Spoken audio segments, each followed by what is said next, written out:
Typically, I talk with my hands. I'll do it one-handed. What I'm going to be talking about today is something that I have been thinking about and pondering for the past 5 or so years. And so it's going to be new. Okay? So just listen, and I'd appreciate all the input at the end. But what I'm wondering is there some evidence of the global flood that's being misinterpreted as ice age? Now, for 20 years, I have taught that the ice age followed the flood. This is the slide I put together for our children's program, explaining to them how the ice age came about.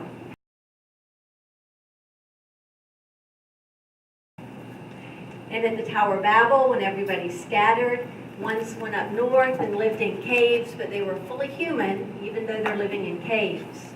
They were very artistic and musical. And the Ice Age even made it into our 11-verse song on the history of the world. Although great ice sheets covered the north, that's still where some folks ventured forth. They lived in caves and made their own tools, but that didn't make them anyone's fools. They were human, fully human, surviving in a harsh, frozen land. But then we sold our home in Georgia, and for 2.5 years we traveled the country, spreading the creation message, living in a camper with 6 children, and we went through 48 states. And it's not flying, this is driving through, staring out the window, looking at the scenery for 48 states.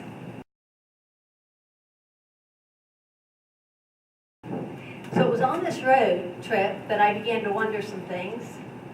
First, we went to see Minnesota, and we saw all the kettle ponds. This is an aerial view map of all the little hills and ponds there in Minnesota. And I was reminded of something we saw a month earlier. Miniature kettle ponds. The same steep hill, the same little ponds.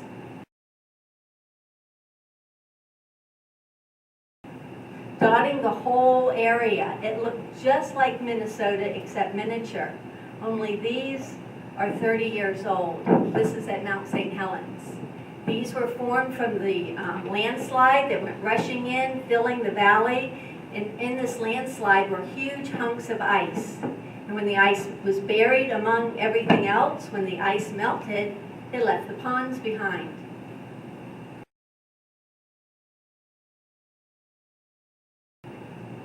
Also, on our travels, we saw a lot of erratic boulders. Here's a boulder field, when the glaciers come across and the glaciers melt and the rocks all drop out, right? However, this wasn't from glaciers. This was from mud flows. This, again, is at Mount St. Helens.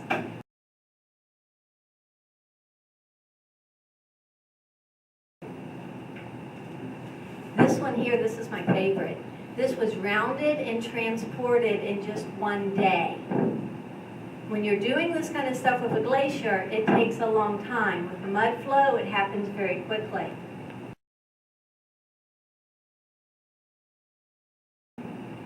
And the same mud flow that rounded that rounded that boulder, also carved out this canyon in one day.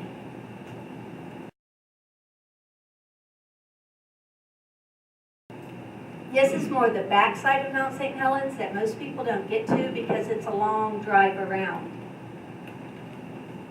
But it got me wondering, could other canyons have been carved by mud flow and not glaciers? Look at the smooth, rounded rock. A mud flow did this in a day.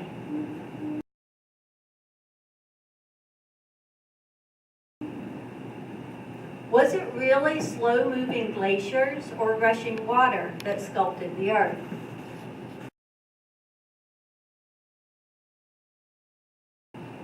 These are the glacier marks. Why do we assume that this was ice and not rushing water?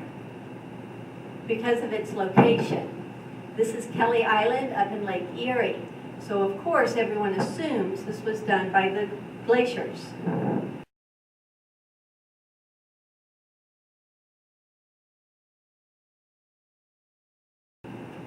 But could not this channel have been carved as the sea was draining away?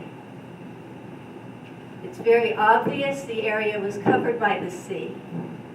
Kelly Island is nothing but lime rock, and embedded in the lime rock is coral. And the coral wasn't broken pieces of coral. This was round, all about the same size coral. So I asked myself, and anyone else who would listen, what was coral doing in Ohio, in Michigan? We found it in New York. Why is there coral so far north? And we'll come back to that in a little bit. Then we moved to Michigan, and we lived in Michigan for 3 years. Now, I'm a Florida girl. I didn't see snow until I was 19 years old. A move to Michigan was a shock. And it brought to mind another question. If the flood lasted for an entire year, wasn't there a winter?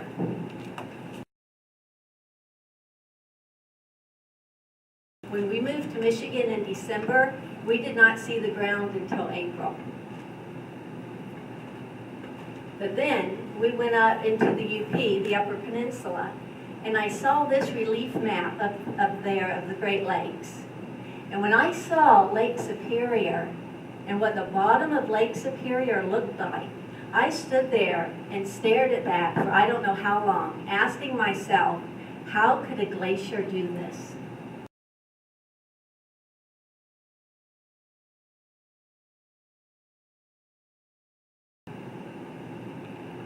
Look at those steep, steep sides. Look at the up and down at the bottom. I thought, how in the world did this really form? Now Lake Erie, sure, Lake Erie's pretty flat. I could see a glacier scraping that, except it's going the wrong direction.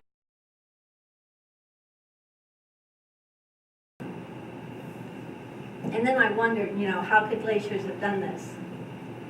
Then I got another idea. What if it were beached icebergs? Could that have been what formed the Great Lakes? As the water's draining off the land, the icebergs got down to this area and sat there and were beached. The weight of the iceberg then would break that surface layer of lava. There is broken lava surrounding all over the Great Lakes up in Superior. And then as the ice sank into the softer sediment, it would displace the sediment and push it up on the sides, forming hills all around the lake, which is exactly what you see, is hills all around the Great Lakes. And then as the icebergs melted, the runoff would have flowed to the sea, connecting all the lakes and carving shallow Lake Erie. See, that was another amazing thing about the Great Lakes. They're all connected.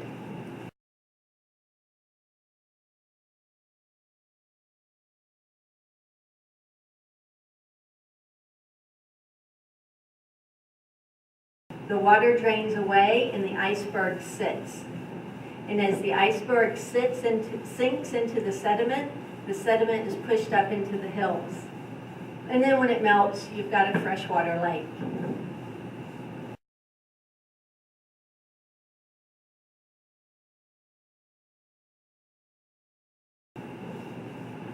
Then I remembered those kettle ponds back in Minnesota. Could they too be from smaller beached ice that's just floating along, and then where it sinks, it melts and it becomes little ponds, just like those at Mount St. Helens.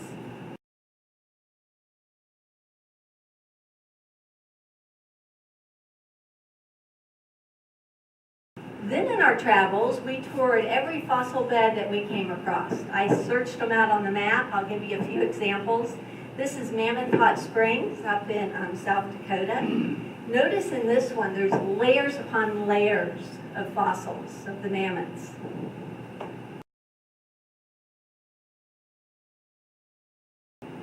This this is Ash Falls. This is one I had been wanting to go to for about 10 years, and we never made it close enough until on this trip.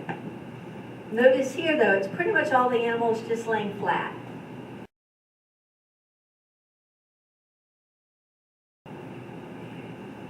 And then there's Agate Fossil Bed up in Nebraska. And here's where they really pushed how it's kind of just like out in Africa around the watering ponds, and the animals die and slowly turn into fossils. But I began to wonder if the zebras, the camels, the mammoths, the hippo fossils we find are all Ice Age. Where are the fossils of the mammals that died in the flood? And that is what has been really, really bothering me.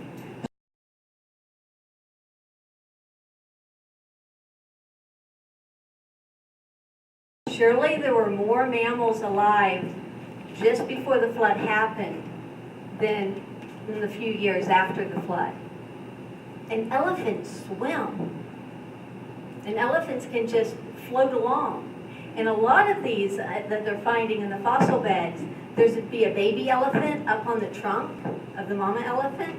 And it's like, you wouldn't do that on land, but you would do that in the water if the baby gets tired. Could the Ice Age fossils really be flood fossils?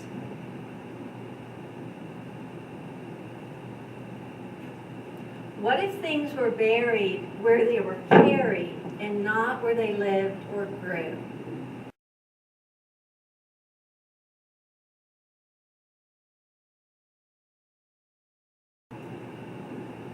This again is Mount St. Helens. This is a tree that had grown at the base of the volcano. It rode the landslide until it was buried here in the hill. So this whole hill, this is all just brand new dirt. Then there's the tar pits out in California. Now when I read this, it was like, how in the world could this be Ice Age? Here they taper down into a cone. And you have all of these fossils twisted together. I'll read the bold.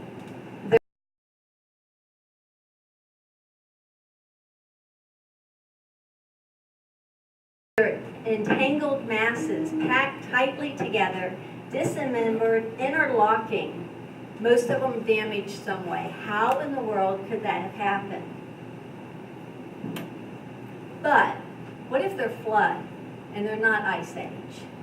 What if during the flood, you've got a lot of things floating on the flood waters, and the currents are wrapping around the earth, and they're floating along. But when the mountains start to rise, the mountains form whirlpools behind them and suck this stuff right down and into the ground.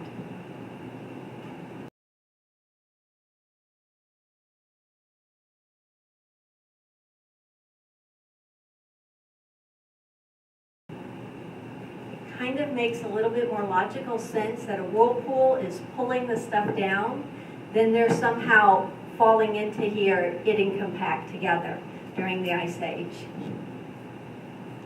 And I remembered at Mount St. Helens, 30 years after the eruption, there is still floating logs on Mount St. Helens. I was shocked when we went back to visit. And if there's this many floating logs 30 years later,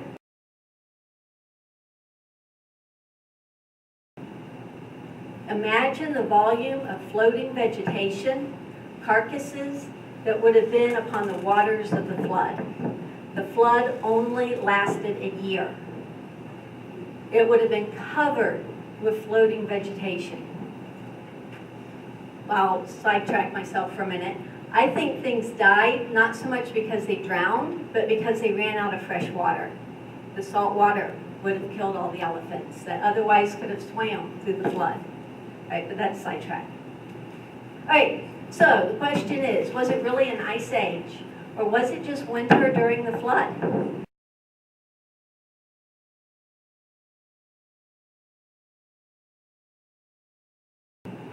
These are actual pictures here. That moose was caught swimming across the lake in a quick freeze in a very cold winter.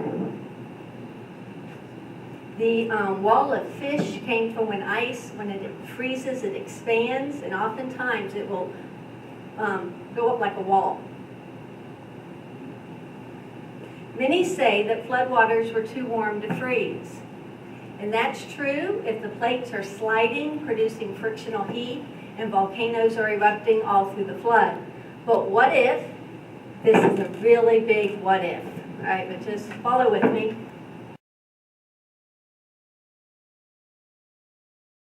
What if the pre-flood world, you had your canopy of water or of some sort, you had a huge land mass and a small shallow sea.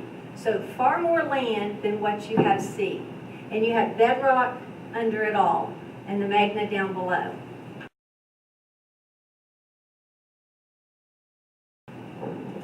With the more land than sea, that means you've got plenty of room for vegetation to form into coal. And you're not needing to have floating forest because you've got plenty of land for all of the plants to live on. Then the fountains broke and the windows opened and you have 40 days of water, not lava.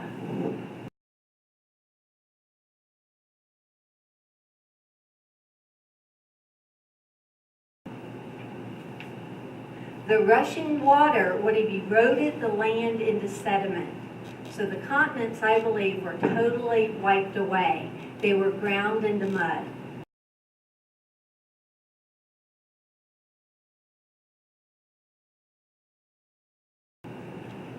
And back at Mount St. Helens, we see the breached crater wall. The crater filled up with snow, and 2 years later, there was a small eruption that melted all that snow. The crater couldn't hold the water, and the water went rushing over the top. And as the water rushed over the top, it carved out this canyon in one day. And as it did, it literally ground the canyon, the rock that was here, ground it into mud.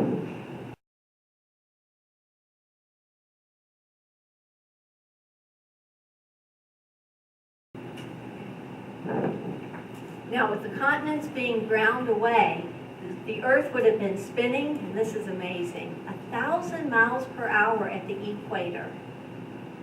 Just imagine the globe circling currents that would have been happening during the flood. And that fast-flowing water would have sorted all this sediment into its layers as it's spinning. So here we have into the flood. You've got floating vegetation, you've got carcasses, you've got swimming animals on top. You've got your primary flood layers all being laid during that 40 days. And buried within the layers were the animals which had days before roamed the earth, not indicating where they had lived, but where they had been carried and buried.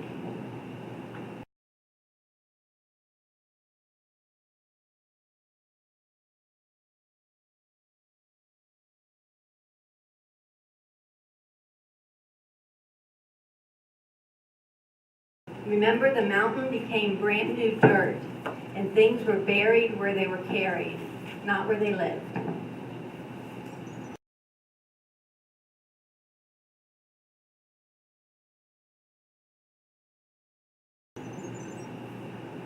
Now, these currents would have varied. It would have been 1,000 miles per hour at the equator, but the further you get towards the poles, the slower they're going to go. So if you've got very fast-flowing water in the center, slower water towards the poles, all this floating vegetation is going to be pushed up towards the poles.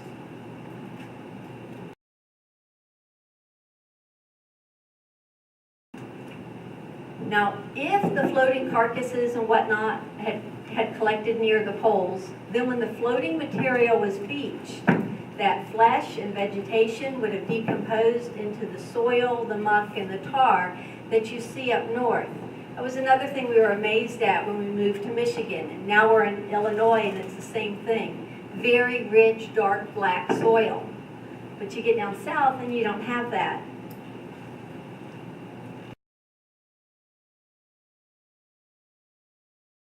Now let's go back to that coral for just a minute. Coral will grow very quickly if there's a good food supply carried along by a current. coral would have thrived from pole to pole if after the 40 days, when the world was then flooded, yet before the plates all broke apart, the earth was encased by a warm, shallow, current-driven sea. You would have coral from pole to pole.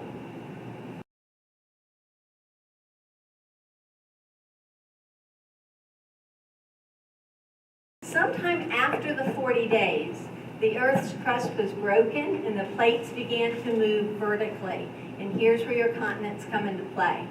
If you think about it, the Earth is designed as a map. This is where history is going to play. It's like a stage.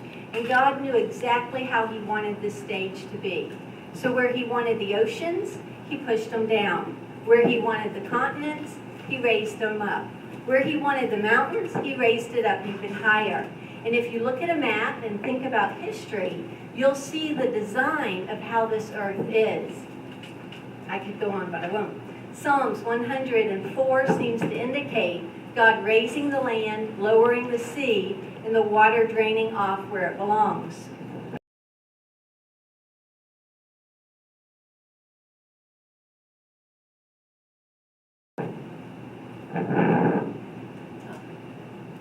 So the water then is draining into the deepening sea, and it's re-eroding things and relaying things, and this is what makes your secondary flood layers. And then this is also where the plates are being broken. Here's where the volcanic activity comes in.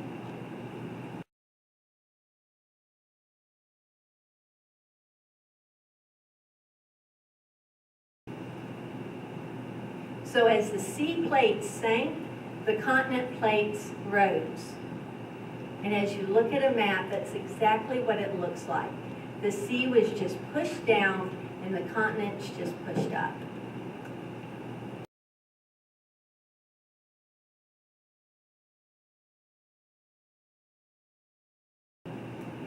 And if we think that just 100 years ago, scientists thought the ocean floor was flat.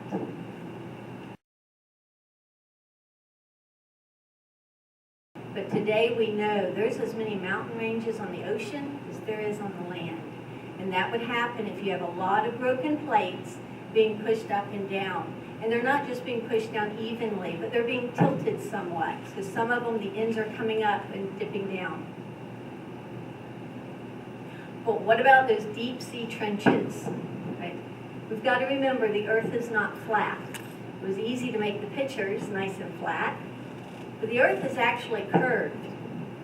So like the cracks on a rising cake, so there would be canyons and trenches that formed as these curved plates were lifted and sunk.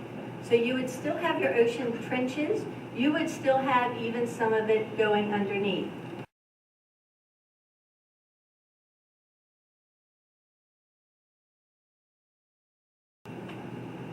Now these rising plates would have produced minimal frictional heat.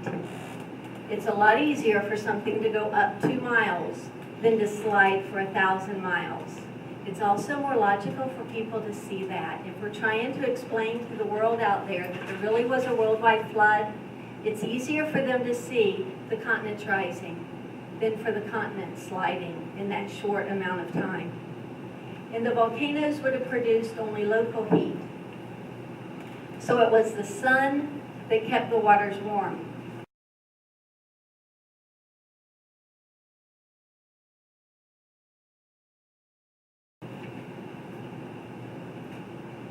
And with a year-long flood, both poles would have experienced winter.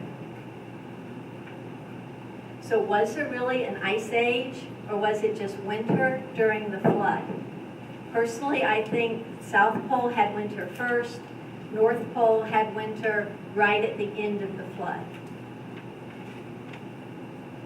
The force of that draining water as the land is being raised and the water is rushing off to the sea, that force would have eroded and relayed the layers of silt and mud.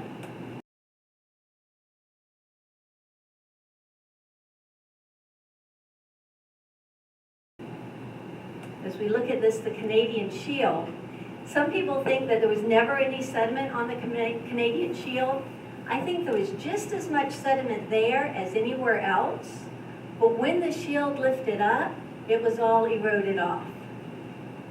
So you can see all the erosion that would have happened as it went to the Gulf of Mexico.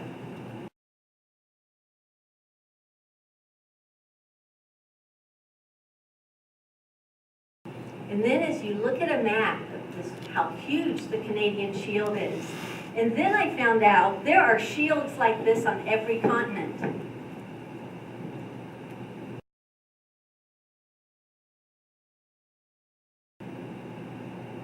And then you see where the runoff happened. And that's where you have your double layers of sediment. So the sediment that had been on the shield washed off and covered the prairie. And it would have been hemmed in by the two mountain ranges. So the mountains rose first, then the Canadian Shield rose.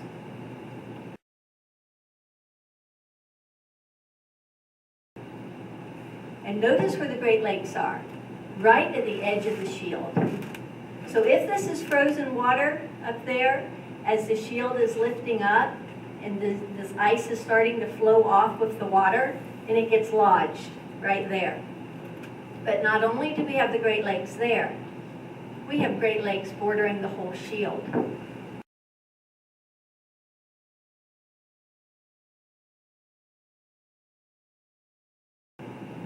So if that was all just ice that then later melted.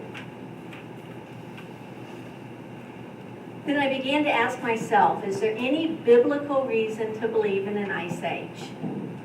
You know, if there was, I believe in it just like that. But there's not really a biblical reason for an ice age. But the ice age is a step in the evolutionary ladder. And it's used today to promote evolutionary thought.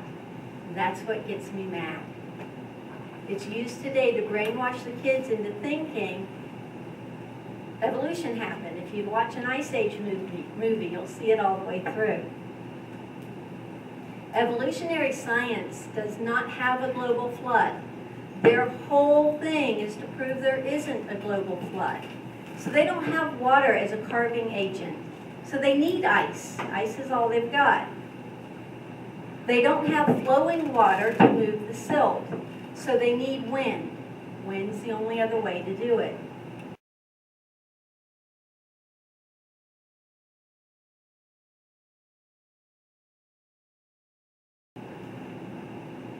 We may be overlooking some of the best flood evidences by attributing them to the Ice Age. Really, I'm asking, are we throwing away evidence of the global flood by misinterpreting it as Ice Age? Are we missing the boat?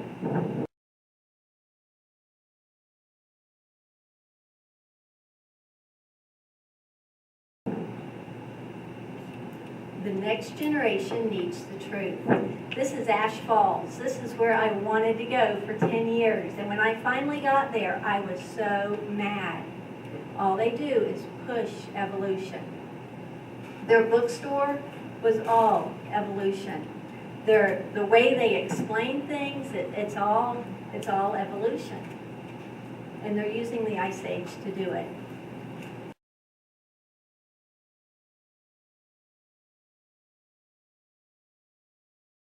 I'm going to just show you real quick a few stuff that I left out in case there wasn't time. This is a map, a world map. Predates Columbus. In fact, this map was a copy of other maps. It's just something interesting to research. Just look up ancient world maps. The Antarctic is ice-free, and it's accurate. Right? The ancient civilizations, they were extremely smart. Solomon talks about sending fleets all over the world. They traveled the world. They knew about the whole world.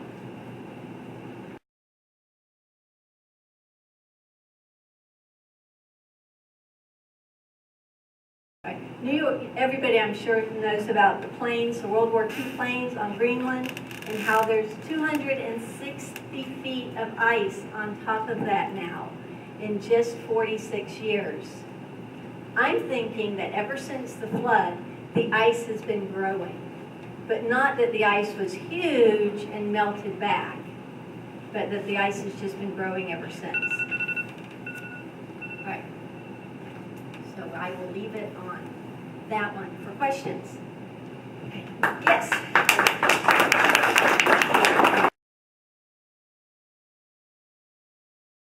Yes. I could, of course, say a whole lot about your talk. Let me say that I've seen hundreds of ice age features. I've also done a study of ancient ice ages, late Ordovician, late Paleozoic, and the Proterozoic one. And I see where other features can duplicate ice age features. So I'm well aware of the possibility of other ways of producing ice age features. But there's a lot of features out there that cannot be explained by the flood at all. Like, for instance, horseshoe-shaped moraines out from mountain valleys in the west. You're not going to get a nice, sharp horseshoe moraine from the flood. Okay. Also, drumlins. It's never. I'm not going to go into that. Oh, no, that's. So, and these erratic boulders that are very angular, like the Okotoks erratic southwest of Calgary, they have to be transported by icebergs. Now, you might say they came from the flood. So I'll go to the flood. The flood waters, it takes a lot to freeze seawater, especially when it's warm. And the winters during the floods wouldn't even hardly affect the atmosphere. It could be totally controlled by the temperature of the flood waters. So you wouldn't produce any ice or icebergs or whatever during the flood. But my point just meant, but you're assuming that, okay, if there's nothing to warm the floodwaters except for the sun, they wouldn't have been warm. Because if no plate tectonics had happened at all yet, all that's happened is the land was ground away in the layers and the layers were laid. Then all you've got is water circling the earth. When the sun is suddenly gone for 6 months, it's going to be cold. Because even today, you go down, look at what happened to the ship that went down to explore the global warming. It got caught in the sea ice and got trapped. You know, and the rescue ship went down and got trapped. We listened to the Explorer tape, Shackleton? Yeah, okay. And all the trouble they had when winter came, and suddenly the great walls of ice that sprung up out of the sea. And so it's amazing the quick change that happens from fall to winter. So I didn't mean to cut you off, Mike, but yeah, what? There's a lot of ways to warm the flood waters. Tremendous volcanism during the flood. Fountains of the great deep, and some of that water came from deep was warm. So you're going to have warm water, and you're not going to be able to cool it in 6 months with totally flooded or almost totally flooded earth. Okay. It's not going to. Yeah. Well, yeah, I realize that, but it's kind of a whole different model, because I'm saying the volcanoes weren't until after, towards the end of the flood, when things are really starting to rise. Yes, right here. So, it's an interesting thought you had. I find myself wrestling with it because of the knowledge base that I've been gathering over the years from this group. Yep. So it's a counter paradigm that you're presenting. It is. So where did the water come from to do the flood? Okay, let me see if I can find that slide. Well, the water came, I believe that the fountains of the deep were inside the ground, not under the sea. Somewhere. So the waters, it was enough for waters, and I saw you had a vapor canopy, is that? Yeah, I believe in the canopy theory. I do. I believe in the canopy theory. Okay, you don't have to have the canopy theory for this to be true, but I just personally still believe in the canopy theory. Okay, so something broke the waters beneath. Let's stay with your assumption. Yeah, That's right, fine. That's right. fine. Okay. So you think that there's enough water under the pre-flood hemisphere, if you will? Right, had huge fountains of reservoirs of water underneath. Okay, and Underneath somehow the this land. breaks. What happened? How did God broke it. See, that's what we're doing with all of our flood models. We're leaving out God.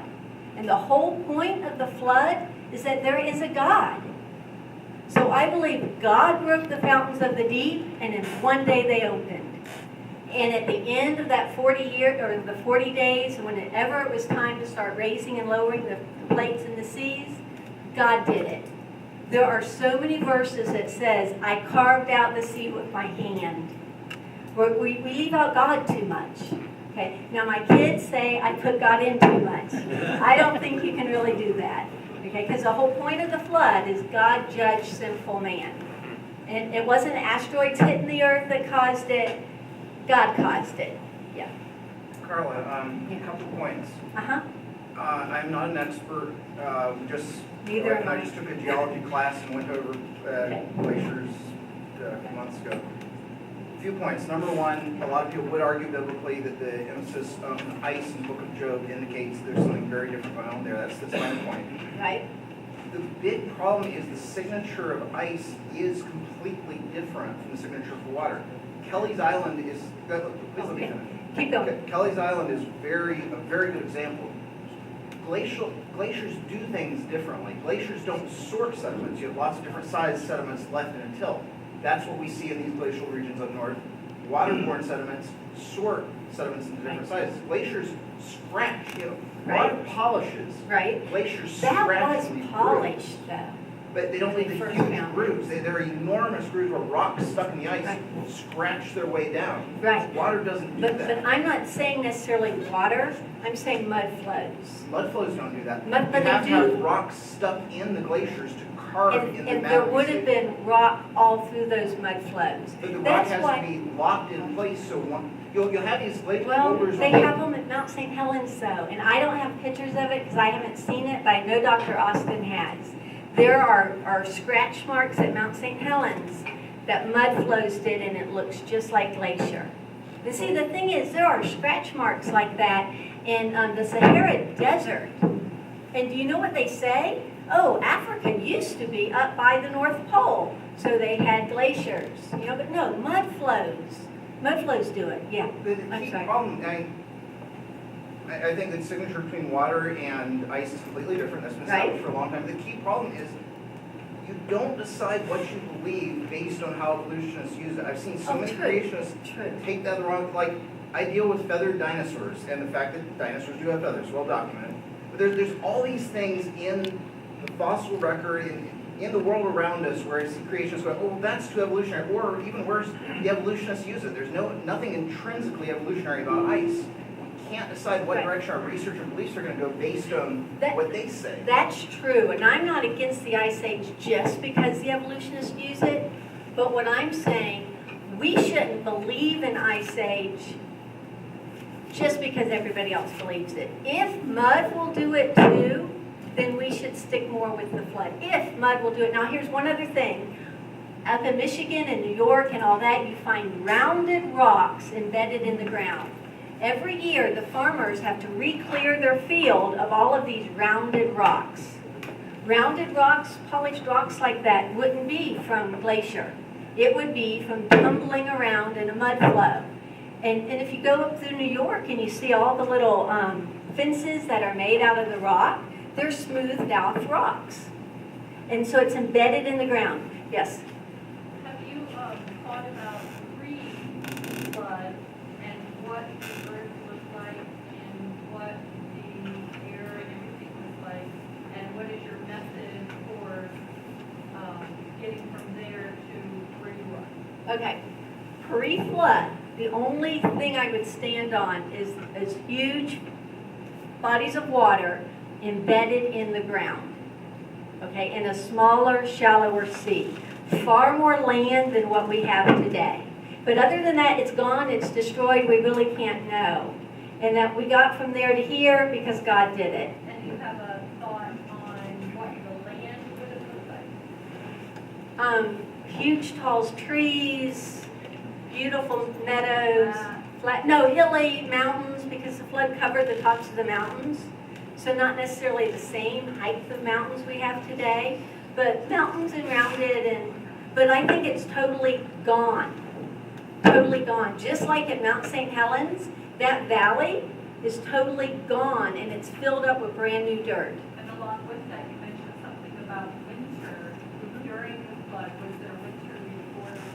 I don't think there was, because God told Noah after the flood there's going to be the 4 seasons. And I think he was saying that as it's going to get cold, but don't worry, because spring's going to come. And if he was already used to the seasons, I don't know why God would have mentioned that. That's a personal thing. 1 minute. Well, so thanks so much. You've traveled and sacrificed a lot, thought a lot about this, and then I'm trying to piece together. So in our minds, somehow we have a picture that Canada was covered by ice, and then it retreated and went to Ohio, made things flat. And so how does that? Was that maybe mud instead of ice, or what? No, there would have been a lot of ice, Yeah. because you've got winter. And when winter came to the Canada region, towards the right at the end of the flood, there would have been a lot of ice. I saw a frozen Lake Superior. Okay? And when we were swimming a couple months earlier. Okay? So there would have been a lot of ice. In fact, that could even be why all the mud and we got off of the Canadian Shield, because the land was rising up and the ice was there, and it just kind of squished it and brushed it all off. Perhaps. Yes. I'm done, but I can take one more. What the density of the sediments were out Lake Superior? The density of the sediments on, you mean not like at the bottom of Lake Superior? Yes. I have no idea. I have no idea. All I know is it goes like very extremely deep, but not the whole lake. It's a very jagged bottom. Yeah. Thank you, thank you. If you have more questions,